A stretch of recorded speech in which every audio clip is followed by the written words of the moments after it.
Assalamualaikum warahmatullahi taala wabarakatuh. Untuk kelas matematik hari ini, tingkatan 2, hari Isnin 14 hari bulan Disember 2020. Cikgu akan sambung kepada bab 11 transformasi isometri, iaitu cikgu akan pergi kepada subtopik 11.5 yang bertajuk translasi, pantulan dan putaran sebagai isometri. Baik, proses translasi, pantulan dan juga putaran telah dipelajari oleh pelajar-pelajar, yang mana cikgu suka mengingatkan semula translasi, pantulan dan putaran ini adalah satu proses yang dipanggil sebagai proses transformasi, iaitu proses perubahan. Perubahan daripada objek berubah kedudukan dia menjadi image. Itu maksud perubahan daripada objek akan berlaku translasi yang menghasilkan kedudukan image yang baru. Kedudukan perubahan kedudukan. Juga pantulan pun sama juga, daripada satu objek. Apabila berlaku pantulan kepada objek itu, akan terhasilnya image, dan putaran juga daripada satu objek. Apabila berlaku putaran kepada objek itu, akan terhasilnya kedudukan image. Ketiga-tiga proses ini dipanggil proses transformasi. Jadi kita nak kaitkan apa itu isometri. Jadi sebelum kita pergi kepada isometri,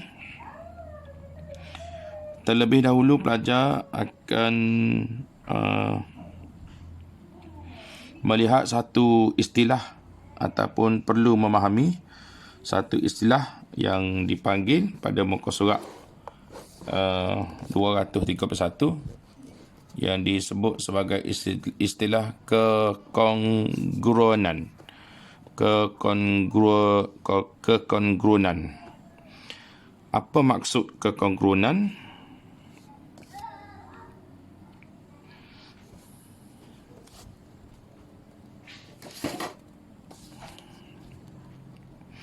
Maksud kongruen ialah kongruen, kata asal dia adalah kongruen.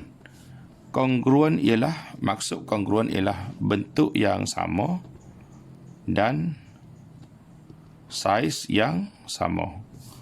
Itu dimaksudkan dengan kongruen. Kalau kita pelajar perhatikan ketiga-tiga proses tadi, iaitu proses translasi, proses pantulan dan juga proses putaran, akan menghasilkan image yang sama dengan objek. Tiga-tiga proses, apabila dia menghasilkan image yang sama dengan objek, sama dari segi bentuk, sama dari segi saiz, maka akan dipanggil kongruen. Image itu adalah kongruen dengan objek, walaupun kedudukannya berbeza. Jadi contoh kita tengok sini ialah ini objek, ini adalah image yang pertama yang terhasil daripada objek. Jadi kalau kita tengok antara objek dan image, dia punya bentuk adalah sama, dia punya saiz juga adalah sama.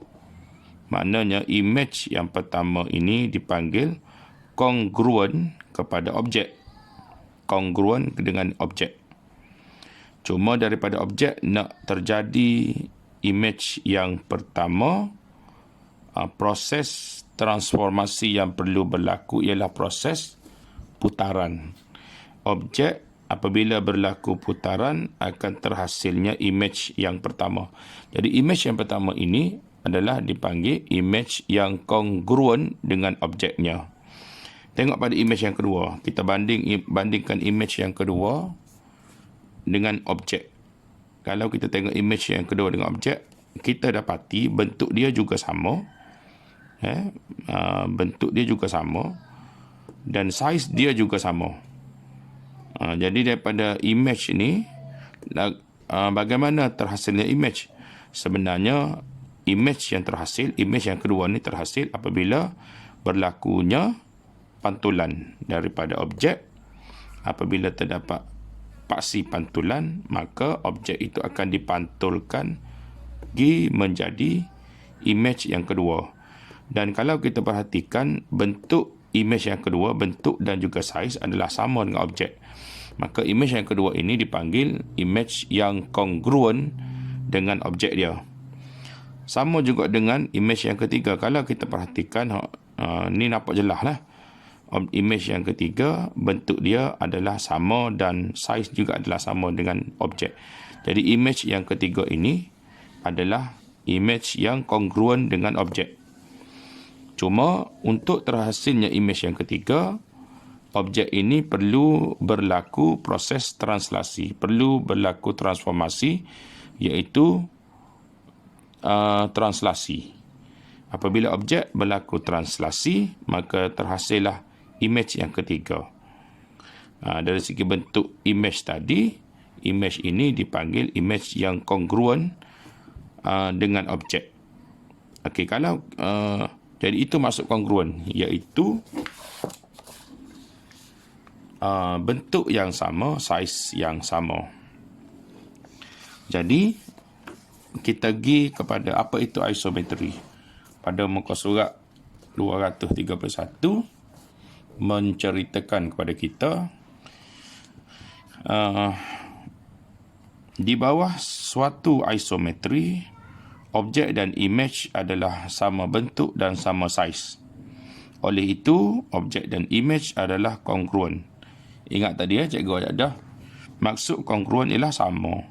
Kalau image dan objek itu sama, maka image dan objek dipanggil kongruen sebab bentuk dia sama, saiz dia sama. Isometri ialah transformasi yang image-nya kongruen dengan objek. Itu maksud isometri. Jadi di sini cikgu nak ayat, kita kena faham terlebih dahulu apabila dia sebut isometri tadi,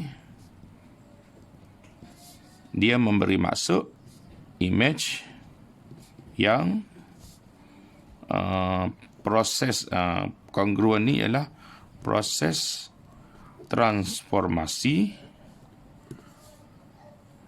image, proses transformasi yang berlaku